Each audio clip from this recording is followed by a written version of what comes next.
James in Gainesville wrote in, says, are people looking for different types of homes after the pandemic than before?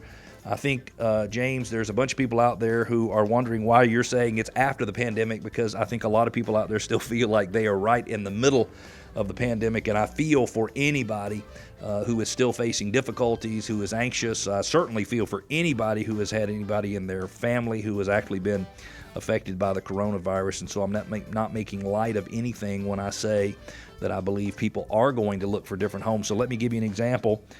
In Metro Atlanta, according to one of the big website providers, a national website provider, in the last 4 weeks, searches for homes with swimming pools have gone up 400%.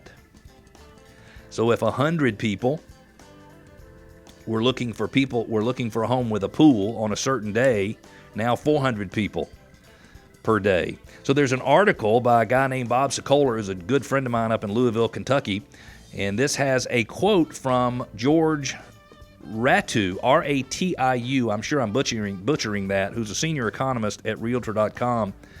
And he says, with the reopening of the economy scheduled to be cautious, the impact on consumer preferences will likely shift buying behavior. Consumers are already looking for larger homes, bigger yards, access to the outdoors, and more separation from neighbors. I bet in areas where you live close, that is so true.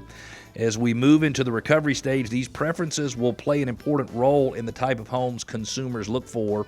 A Harris poll recently surveyed 2,000 Americans, and listen to this, 39% of the respondents who live in urban areas indicated the COVID-19 crisis has caused them to consider moving to less populated areas. I read also in the study that the internet has gotten much stronger and much faster out in the suburban areas. I live in suburbia, and I always thought our internet was very fast, so I didn't know that we were behind the urban areas, but I guess we might be. So I think the answer to the question from James in Gainesville is that, yes, people might change their preferences. It's very interesting. People might be able to live further away from their offices because people might not actually work in an office anymore. So there's lots and lots of things to consider.